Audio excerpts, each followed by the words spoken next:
Gimana tuh? Banyak loh kalau pengalaman menarik. Kalau Paling aku nggak berkesan bakal gitu. paling berkesan. Oh, naik ke atas genteng. Naik ke atas genteng? Iya. Gimana? Bahkan seperti terkesan dilecehkan itu juga pasti ada Mbak Novel awal-awal. ngalamin itu? Jadi kita tuh nggak boleh bergantung sama siapapun dalam hidup. Karena tiap manusia pasti punya titik terendah dalam hidup. Kayaknya nggak mungkin nggak. Oke. Tapi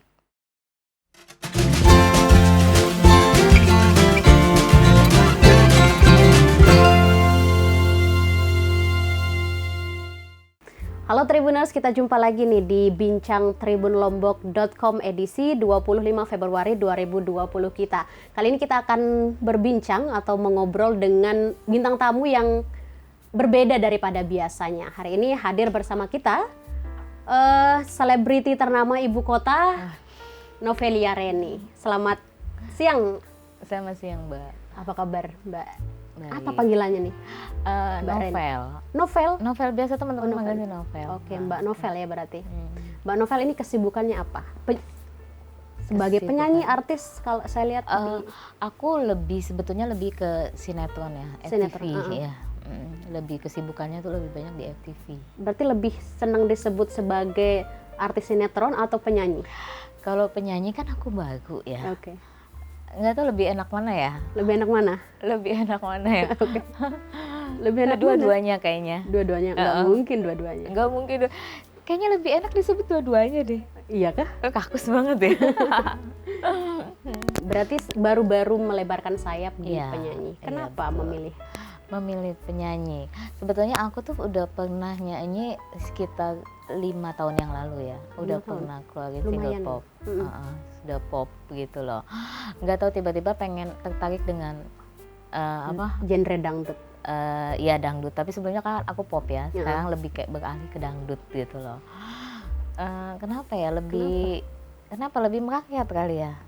Mau coba ya? Lebih seru deh. Kayaknya lebih seru. Ada jogetnya juga. Ada. Goyang-goyang dikit-dikit gitu. Biasanya penyanyi dangdut punya goyangan khas. Ada nggak Novelia Reni ada? Aduh, aku nggak ada. Nggak ada ya? Belum menciptakan ya. Harus diciptakan. Harus diciptakan ya. Biasanya itu identik dengan penyanyi dangdut tuh begitu. Biasanya sih kayak gitu ya, tapi aku belum tuh. Mungkin besok nanti ya. ada single ini. Soalnya di single ini kan aku yang kayak kilat banget. Kilat gimana? Kilat banget tuh cepet banget gitu loh. Jadi kayak aku ditawarin sama pencipta lagunya, terus pas gitu dalam seminggu langsung rekaman, selesai apa segala macam. Jadi kilat, jadi kayak belum goyangan tuh jadi belum kepikiran. Goyangannya. Gitu. Tapi lagunya sudah ini ya, sudah dipublish, sudah bisa didengar. Sudah bisa di YouTube, sudah rilis. Oke. Judulnya apa? Aku Cantik. Kenapa aku cantik? Karena aku ngerasa semua perempuan tuh cantik ya, apalagi saat dia ingin tampil di depan pasangannya. Kayak Mbak dong, pasti kalau misalnya pengen jalan sama pacarnya atau pasangannya, pasti pengennya tampil cantik loh, dari dari wajah, dari pakaian atau dari semuanya. Aduh, pengen wangi, pengen cantik. Jadi realita kehidupan aja yang sebenarnya tentang seorang perempuan gitu loh. Ingin cantik di hadapan pasangan. Itu menceritakan tentang itu di Aku Cantik. Jadi kalau misalnya kalau kamu jalan sama aku nih, aku tuh asik gitu loh, karena aku cantik dan kamu nggak mungkin nengok ke yang lain gitu loh. Terus kalau misalnya aku cantik, pasti kan banyak yang ngelihat dan kamu pasti tuh kok seneng dong gitu. Ada kebanggaan tersendiri. Berarti itu ditujukan untuk perempuan-perempuan, semua perempuan di Indonesia ini yang cantik-cantik. Oke. Berarti bukan untuk orang yang insecure gitu. Oh, enggak dong. Semuanya. Sebetulnya perempuan itu tuh cantik, jadi jangan nggak usah takut. Oke. Dengan dandan tipis, dengan dia berpakaian yang pas dengan dia, pasti semua perempuan itu cantik. Nggak ada perempuan yang cantik. Oke. Ini single pertama keberapa? Kalau dangdut sih yang pertama. Pertama ya? Iya. Akan ada single-single selanjutnya? Nanti jadi album nanti? Insya Allah. Tapi kesibukan sinetron masih berjalan? Kesibukan masih berjalan. Berarti masih tetap syuting-syuting ya? Masih tetap syuting. Ngatur waktunya syuting sama manggung? Paling lebih misalnya kalau udah ada jadwal manggung atau jadwal promo, paling kalau misalnya tawaran sinetron, aku cuma tinggal bilang jangan tanggal yang sama ya gitu. Jadi udah dikasih tahu Udah tanggal ada tersebut. jadwal-jadwalnya. Jadi nggak tabrakan. Gitu. Oke. Off air ini yang pertama atau untuk dangdut ya? Untuk dangdut yang pertama. Ini yang pertama di Lombok pertama. Ya, yang pertama kali di Lombok. Apa kesannya sama penonton kita, penikmat musik dangdut di Lombok ini? Wah, itu seru banget ya. Seru. Mereka tuh nikmatin banget, udah gitu welcome banget. Diajak nyanyi oke. Diajak naik ke panggung juga mau. Walaupun saya ini sekarang ini suara lagi nggak enak ya. Terdengar. Iya. Lagi nggak enak pas berangkat ke Lombok. Loh kok tiba-tiba nggak enak suaranya, tapi tetap pergi. Harus profesional dan menjalankan. Ya, profesional. Keren sekali. Ini kalau saya boleh ceritakan, ini pertama kali saya ngobrol dengan penyanyi dangdut, artis sinetron juga. Apa yang membedakan, kan sama-sama seniman, membedakan Betul, menjadi sama-sama. sebagai artis Entertain. FTP kemudian menjadi penyanyi dangdut? Jelas berbeda ya.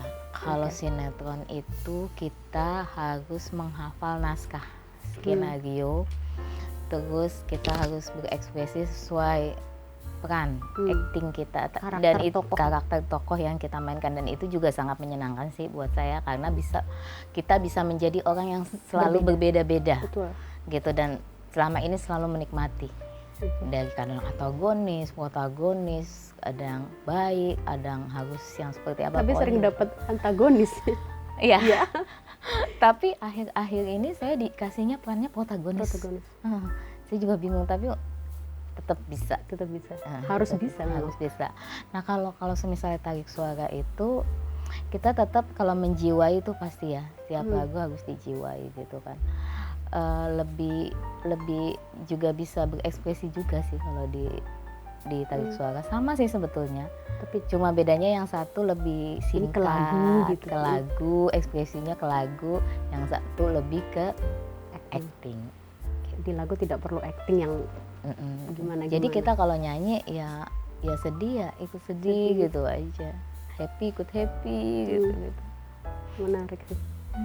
Kita berbicara tentang sinetron.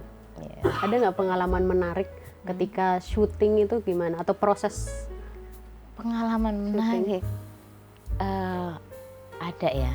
Gimana? Banyak loh kalau pengalaman menarik. Kalau paling aku berkesan gitu. Paling berkesan. Oh, naik ke atas genteng. Naik ke atas genteng? Iya. Gimana?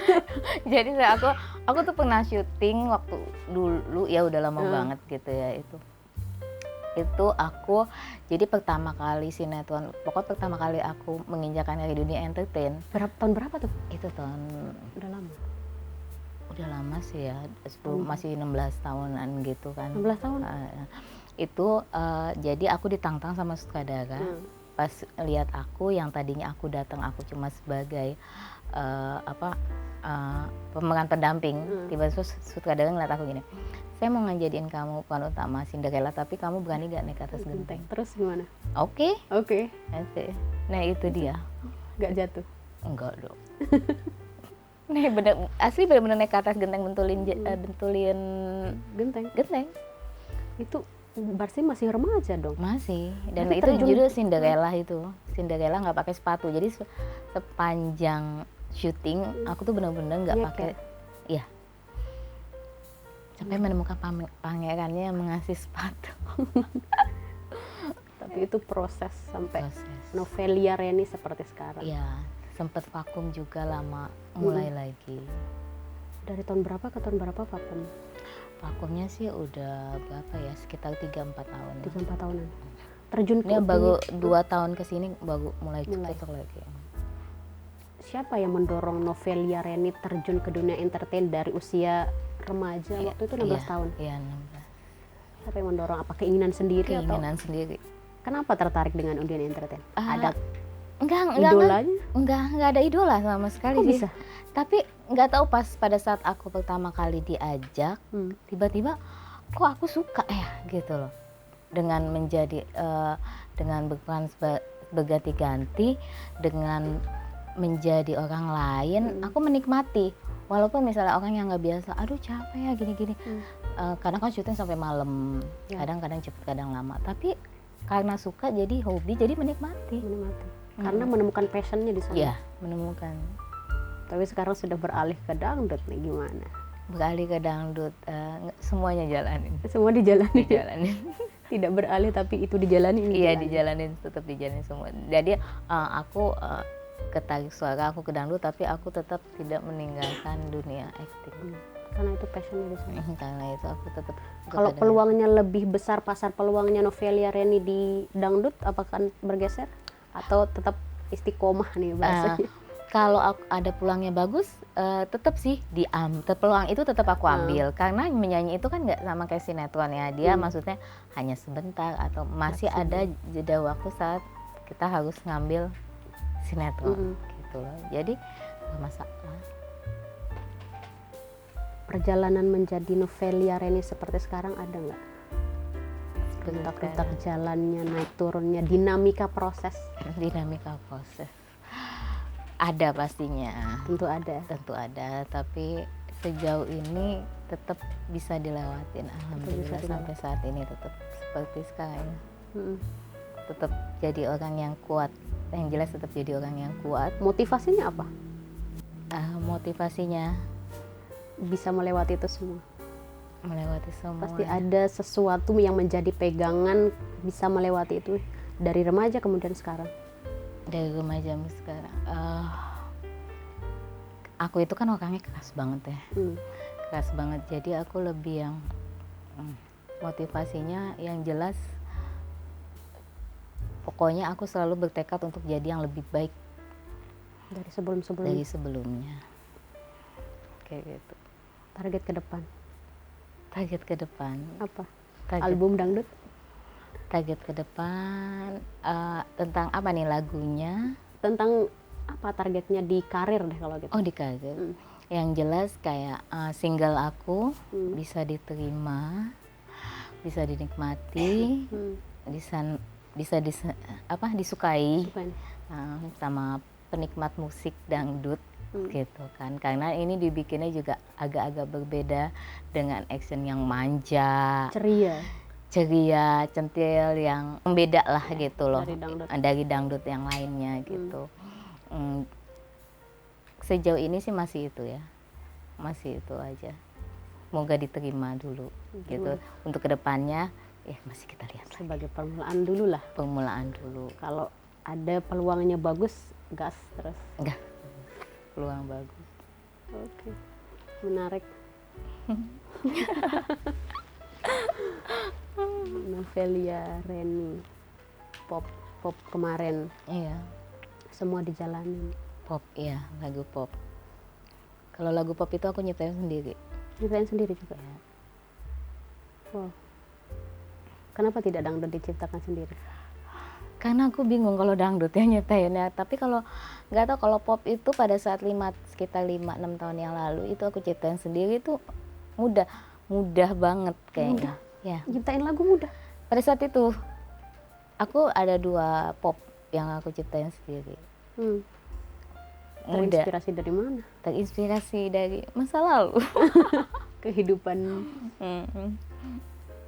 Masa lalu, dan lebih nggak tahu, nyiptainnya lebih ringan dan nyanyiinnya juga lebih dapet feel-nya pada saat itu, karena ngerasa itu pernah terjadi sama diri sendiri gitu. Kalau berbicara kekhawatiran Mbak Novel, persaingan dangdut ini ketat sekali. Ya, ada kekhawatiran nggak untuk tidak memiliki pasar atau gimana? Aku orangnya nggak suka khawatiran. Oh, jadi let it flow gitu? Yes, aku tuh gimana ya? Berkarya. Ya, dibilang ambisi nggak juga. Jadi aku lebih suka yang ya udah mengalir aja. Jalanin aja. Karena aku tahu setiap kayak rezeki, setiap apapun yang terjadi dalam hidup kita itu pasti kan Tuhan udah diatur sama Tuhan gitu. Jadi aku pikir kita tuh nggak perlu takut loh buat ngejalanin hidup. Sejauh yang aku alamin selama ini gitu loh. Jadi kita tuh nggak usah terlalu takut, aduh nanti gue ciptain dangdut, penyanyi dangdut banyak loh yang lebih bagus, banyak yang dangdutnya nyanyinya bagus, yang goyangnya heboh. Talent-talent baru juga berdatangan banyak banget deras gitu. sekali. Tapi aku nggak, kalau melakukan sesuatu aku tuh nggak pernah mikir gitu loh. Even aku main sinetron pun sekalipun aku nggak pernah mikir, oh iya aku punya saingan gini, enggak. Jadi apa yang aku jalani aku jalanin gitu. Karena aku merasa itu peluang dari Tuhan buat aku. Ini Tidak loh, dilewatkan kesempatan. ya Tuhan ngasih ini loh, ya udah deh aku masuk, ya udah deh aku jalanin, kenapa enggak gitu kan. Karena kan sesuatu nggak datang 2 kali ya. Jadi kalau apapun yang terjadi dalam hidup aku selalu pasti berpikir itu atas izin Tuhan. Kayak gitu. Jadi ya udah aku jalanin aja. Jadi nggak berpikir, aduh nanti kesayangan, karena nggak berpikiran kayak gitu. Dan nggak punya sifat kayak gitu loh. Jadi berkarya aja. Ya udah karya aja gitu loh. Mau nantinya gimana ya udah nggak apa-apa gitu loh. Pada saat Saya menemukan itu kenapa Novelia Reni itu tetap eksis kayaknya. Kenapa? Karena itu berkarya aja tanpa ada kekhawatiran saya punya panggung atau tidak. Yes, seperti itu aku. Kayak gitu. Jadi menjalani aja dengan ya hati aku senangnya ini, ya udah aku jalanin. Nanti di luar sana mau seperti apa, nggak masalah buat aku. Jadi aku nggak pernah takut ngerasa aku bakal gimana enggak. Karena aku percaya, tetap balik lagi ya, percaya sama Tuhan. Tetap percaya. Hidup itu sudah diatur, tinggal dijalani. Nah itu dia, jadi kita nggak perlu khawatir sama hidup kita. Karena setiap manusia tuh udah ada tek. Udah diatur dengan sedemikian rupa. Ya. Pernah ngeluh nggak? Ngeluh. Namanya manusia pasti. Pasti pernah ngeluh. Di titik apa ngeluh? Di titik ketika it's okay. Waduh, mancing. Iya, it's okay. Cerita. Di titik It's okay, Mbak. Di titik terendah. Setiap manusia punya titik rendahnya masing-masing. Pasti tiap manusia pasti punya titik terendah dalam hidup, kayaknya nggak mungkin nggak. Tapi kayak berusaha buat kuat aja. Sepertinya berat sekali sehingga Novelia ingin meneteskan air mata. Itu Mbak. Banget. Menjadi seperti sekarang memang tidak mudah. Menjadi Novelia Reni seperti sekarang memang tidak mudah. Gak banget, nggak mudah. Dan aku orang yang nggak pernah mau ngomong ke siapapun. Gitu. Jadi apapun yang terjadi dalam hidup aku pasti jalanin sendiri. Dan aku selalu tetap yakinnya baliknya sama Tuhan. Di titik terendah sekalipun pernapasan dan berpikir, Tuhan aku udah capek skenario yang selalu aku buat gagal. Jadi aku selalu lebih berpikir aku serahin sama Tuhan skenario Tuhan. Makanya apapun yang aku jalanin aku nggak pernah berpikir aku bakal bersaing, ini ada lebih bagus, enggak. Jadi aku selalu ya udah aku mikir diri aku aja. Jadi aku tetap mikirnya aku sendiri aja, aku ngelakuin apa-apa aku. Jadi aku nggak pernah mau ngelihat kiri, nggak mau ngelihat kanan, ini saingan aku nggak ada gitu. Jadi tetap gitu. Berpegang pada keteguhan diri sendiri. Support dari orang terdekat itu menjadi yang membantu untuk melewati fase-fase titik terendah. Atau Novelia Reni hanya berdiri sendiri? Sepertinya berat sekali. Yang jelas ya, berdiri di kaki sendiri. Dan itu juga harus dilakukan oleh orang lain, betul? Jadi kita tuh nggak boleh bergantung sama siapapun dalam hidup. Karena semakin kita bergantung, akan banyak hal yang akan menyakitkan buat kita sendiri. Jadi lebih baik kita cuma bergantung sama diri kita sendiri. Karena yang tahu kita, hidup kita, kedepannya apapun yang terjadi dalam diri kita itu cuma kita yang tahu. Memang menjadi seorang public figure, kemudian bertahan di dunia entertain itu juga tentu sangat tidak mudah. Mungkin kita di daerah Mbak Novel kita belum begitu mengetahui dunia entertain di ibu kota segimana kerasnya gitu. Mbak Novel ngalamin itu, ketatnya persaingan? Pasti ya, ketatnya persaingan itu pasti ada. Bahkan seperti terkesan dilecehkan itu juga pasti ada awal-awal. Mbak Novel ngalamin itu? Pernah sih ngalamin, tapi nggak sampai yang kayak gimana. Nggak yang separah? Nggak, karena aku orang yang punya prinsip. Pada saat orang udah berkata yang gimana-gimana, aku gini, oh oke. Udah langsung aku menjauh dan tidak akan pernah datang lagi ke tempat itu atau apapun lah, karena aku bukan orang yang ambisi melakukan segala macam hal untuk mencapai sesuatu. Jadi aku tuh orang yang sangat keras dan punya prinsip gitu. Jadi aku butuh nih, aku pengen jadi ini loh, tapi bukan berarti kamu seenaknya ya sama saya, kayak gitu loh. Jadi kita tetap harus punya itu, kalau aku ya, menurut aku ya. Jadi mentang-mentang aku nih, misalnya aku butuh atau aku apa, terus kamu mau segala macam sama aku, nggak bisa. Aku pasti akan dunia entertain tuh begitu ya. Dan kita harus punya prinsip, karena kalau kita nggak punya prinsip, orang selalu akan, oh lu butuh, mau nggak kayak gini, mau nggak gini, oh gitu. Jadi seperti itu. Jadi tetap kalau orang punya prinsip ya, emang terkesan kayak idealis ya gitu, lo akan susah gitu loh kalau lo punya prinsip seperti itu. Banyak orang berkata seperti itu, atau mungkin orang berpikir kalau lo seperti itu, lo terlalu lurus-lurus aja, lo nggak akan gini. Ya udah sih, nggak masalah. Aku bilang buktinya selama ini aku menjalaninya is okay dengan baik. Aku balik lagi, aku punya Tuhan kok. Karena Tuhan akan ngegerakin semuanya yang Dia mau. Tinggal kita minta. Cuma nggak bisa langsung, tapi pasti. Okay. Aku mengambil kesimpulan Mbak Novel berpegang pada kekuatan Tuhan pasti. Dan harus punya prinsip dalam hidup. Iya, kita harus tetap punya prinsip. Dalam apapun itu, bukan hanya di entertain kan? Apapun, dalam hidup, dalam pekerjaan, dalam pokoknya semuanya deh. Tetap kita harus berpegang pada prinsip kita gitu. Kalau aku tuh kan orangnya tegas, atau tetap kita punya tegas pada diri sendiri. Karena dari pengalaman hidup itu banyak banget belajar. Mbak Novel dulunya masa kecil punya cita-cita jadi artis? Enggak. Kok bisa jadi artis? Enggak tahu. Dulu cita-citanya apa? Cita-citanya apa ya? Kayaknya nggak punya cita-cita. Nggak mungkin anak kecil dulu harus punya cita-cita. Aku jadi pilot. Punya cita-cita gitu. Cuma jadi aku pengen jadi pengusaha bisnis woman. Aku anak kecil punya cita-cita. Jadi itu? Aku nggak mikirnya pokoknya bisnis woman, tapi aku pengen tuh yang selalu pakaian rapi. Perempuan yang selalu pakaian rapi. Yang megang apa kayak laptop apa segala macam, kayak gitu-gitu, wanita yang karir. Iya, wanita karir banget lah gitu. Kayaknya seneng banget kalau misalnya ngelihat cewek kayak sekretaris di film. Nah, makanya aku kuliahnya sekretaris. Tapi nggak kepake. Nggak apa-apa. Nggak kepake, tetap baliknya entertain, tapi tetap menyelesaikan kuliahnya tetap sekretaris. Tidaknya kan punya ilmu dari cita-cita itu masa kecil. Nah, semenjak jadi sekretaris itulah aku jadi kayak tadinya agak tomboy, jadi kayak feminim. Feminim. Dari mana tomboynya kalau tadinya dari sekarang? Kalau sekarang mah nggak banget. Tidak terlihat sama sekali transformasinya. Benar.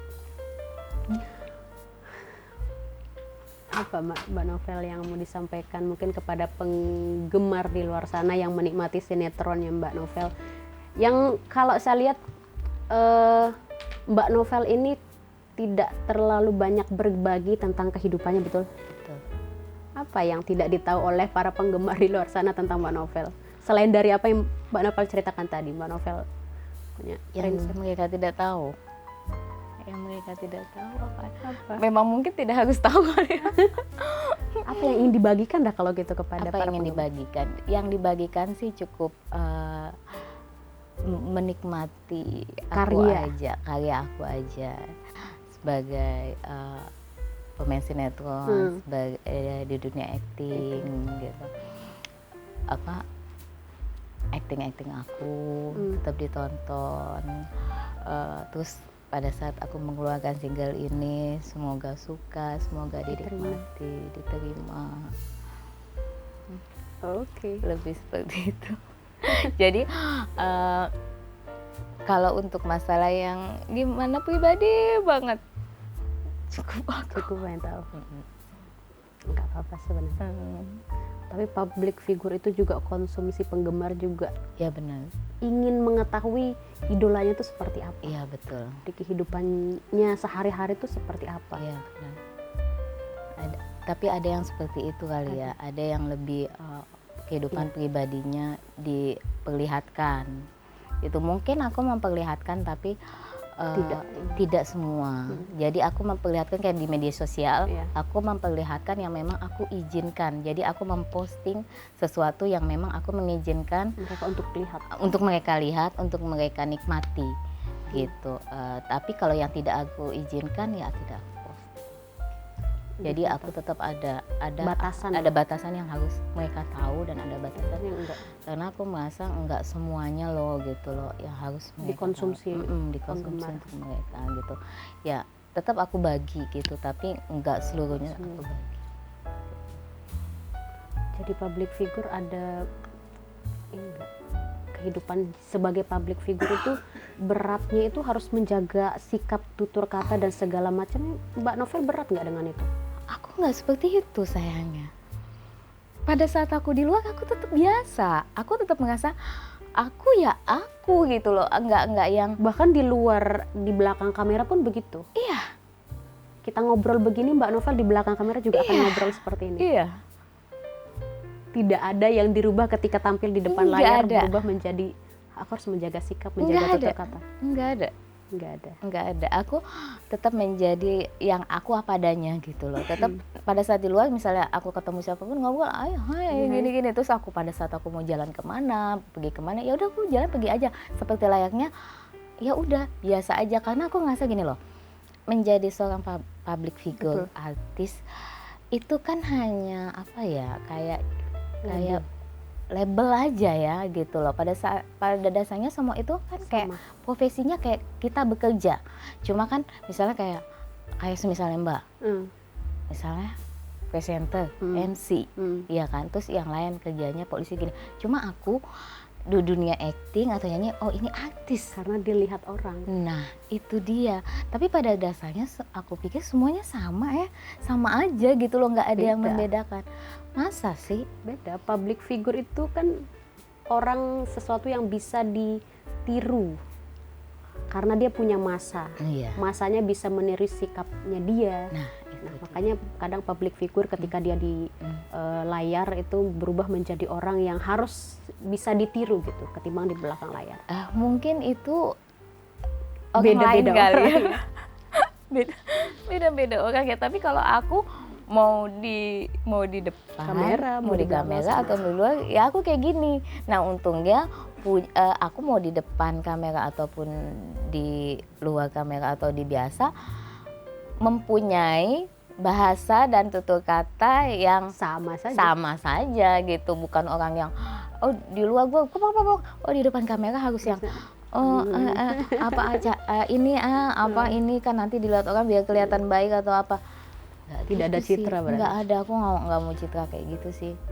Nggak mau terlalu seperti kelihatan munafik mencitrakan diri supaya disukai. Enggak, karena sebenarnya ya seperti aku tadi bilang, aku tujuannya enggak untuk saingan atau apa atau orang harus yang jadi gimana ke aku yang mengalir aja. Karena pada saat nanti orang suka senangnya ya udah berarti senang, aku suka. Dan aku nganggap mereka ya tetap nggak yang fans atau apa ya, tetap nganggap ya udah teman ayo apa yang seneng. Pada saat mereka pernah datang ada ke lokasi, aku yang tetap merangkul, ngobrol, ayo gini segala macam. Terus kakak syuting di mana? Aku syuting di sini. Ya udah aku datang, ayo datang gitu. Tapi yang itu jadi bisa disimpulkan Novelia Reni di belakang sama dengan di layar, tidak ada perbedaan. Tidak ada perbedaan. Jadi kalau ketemu di belakang layar kemudian di depan layar sama saja. Sama saja. Karena itulah pentingnya attitude. Attitude itu ada dari kita lahir atau mungkin tercipta pada saat kita menerima pendidikan ataupun dari orang tua kan. Itu pentingnya karena pada saat kalau kita punya itu, kita menjadi artis atau bukan artis, kalau attitude itu tetap ada, mau dimanapun itu akan tetap terjaga. Kalau menurut aku itu ya, attitude itu penting banget gitu. Jadi tidak menjadi orang yang munafik yang seperti aku bilang, seperti itu penting banget buat aku. Makanya Buat attitude aku itu ya, pondasi. Ketika buat sudah aku. naik daun kemudian berubah menjadi orang yang arogan mungkin. Atau ya itu, karena buat aku tuh attitude itu penting. Mau kamu artis atau bukan artis, attitude itu tetap harus ada ke orang lain, ke siapapun kayak gitu. Jadi karena pada saat kamu punya attitude, kamu nggak perlu takut kamu harus menunjukkan, oh nanti kalau di depan orang kita harus gini ya, oh kita kalau di depan ini kita harus yang ini ya gitu. Jadi kita nggak perlu capek-capek kayak gitu loh, sandiwara kayak gitu loh. Jadi kalau kamu punya attitude yang baik, mau kelihatan orang nggak kelihatan orang, itulah kamu. Jadi nggak perlu yang gimana nggak perlu kayak gitu, berakting nggak menjadi perlu orang lain. acting, cukup di pada saat Berkarya kerja. di syuting, betul. Nah, kalau buat aku acting pada saat cukup kerja. Pada saat kamu balik lagi Kehidupan kehidupan, nyata. ya udah aja, tetap diri sendiri. kamu balik jadi diri sendiri. Aku tuh kadang kayak gitu, tiba-tiba tek bisa berubah. Tapi kalau udah balik ya udah balik lagi apa. Oke, nanti balik lagi ke Jakarta, kesibukannya syuting. Iya, masih ada syuting, masih ada promo lagu. Udah ada promo lagu, visit ke daerah-daerah. Ada rencana off air ke luar daerah lain selain dari Lombok? Selain ke Lombok, aku belum tahu, belum aku tanya sama manajemen. Kita Cuma promo aja, promo sama visit itu udah ada semua sampai pertengahan bulan. Oke. Kita berharap single ini meledak dan diterima di masyarakat oleh penggemar dan seluruh penikmat musik dangdut tanah air. Amin. Oke. Satu kata, dua kata yang menggambarkan kehidupan Novelia Reni. Apa? 2 kata. Kehidupan. Kehidupannya Novelia Reni itu. Kehidupan aku. 2 kata deh. Atau 1 kalimat juga boleh. Apa ya? Apa? Yakin sama Tuhan. Yakin sama Tuhan. Jadilah padanya. Jadi apa adanya. Harus punya attitude yang baik. Harus punya attitude yang baik. Itu yang diterapkan oleh Novelia Reni. Itu yang aku pegang.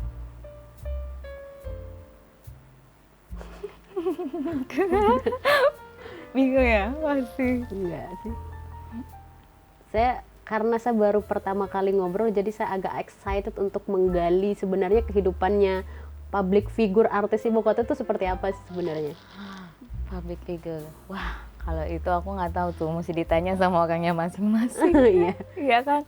Karena kan setiap orang kan berbeda-beda. Betul. Ya mengekspresikan dirinya. Tapi setidaknya ada gambaran secara umum dari artis-artis.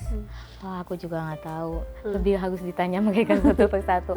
Karena kan ya nggak tahu kehidupan mereka kan. Jadi aku nggak bisa bilang, dan aku ya itu orang yang tidak suka memperhatikan, tidak pernah memperhatikan gitu loh. Tidak mau tahu urusan orang. Nggak mau. Jadi dia mau seperti apa. Oh ya udah. Emang mereka, emang dia seperti itu pilihannya gitu loh. Itu pilihannya. Ya udah berarti itu yang dia mau. Udah paling aku yang nggak terlalu mencontoh dan tidak peduli aja gitu. Kayak gitu. Mbak Novel, gimana dengan ketika ada orang yang ingin jadi artis ibu kota, apa yang mau disampaikan pesan mungkin? Ketika ada orang yang ingin menjadi artis ibu kota, banyak kan yang mau jadi artis. Oh ya banyak. Yang jelas dia harus kuat mental. Kuat mental itu udah pasti ya, karena di daerah tidak, di Jakarta nggak sama-sama di daerah. Betul. Apalagi saat kalian ketemu tuh orang-orang entertain. Kuat mental, jangan mau dibohongin, harus punya prinsip. Okay. Ada penekanan di sana, harus kuat mental, punya prinsip dan jangan mau dibohongin. Yes. Itu sudah dilewatin semua sama Mbak Novel. Iya. Iya. Ya. Ya namanya juga proses di hidup ya, entertain. Apalagi dari remaja yang mungkin belum begitu, pondasinya mungkin belum begitu kuat. Bisa dibilang gitu Kak? Atau saya salah? Udah kuat sih. Udah kuat dari. Ya. Oke. Tapi bisa terlewati dengan bisa itu. terlewati. Semangat. Semangat juga buat saya tentunya. Iya, semangat juga Bu. Oke, kalau gitu sukses buat lagunya Mbak Novel.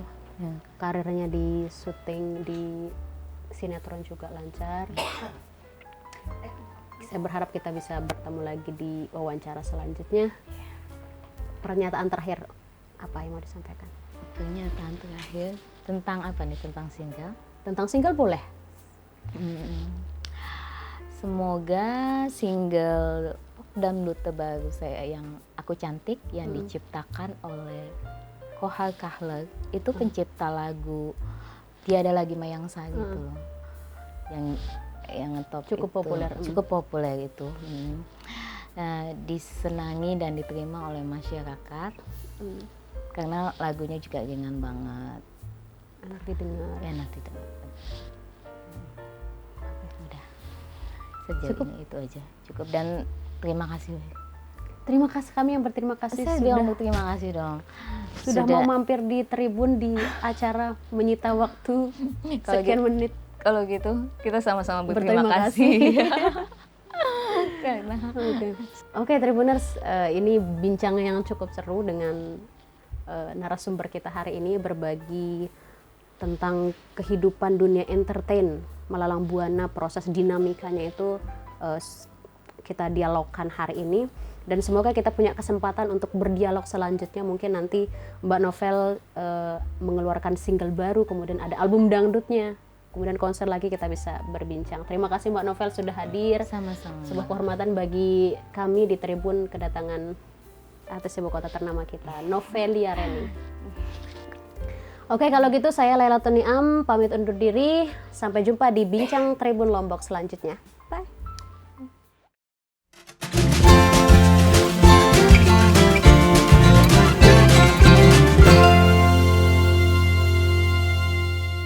Terima kasih sudah nonton. Jangan lupa like, subscribe, dan share ya.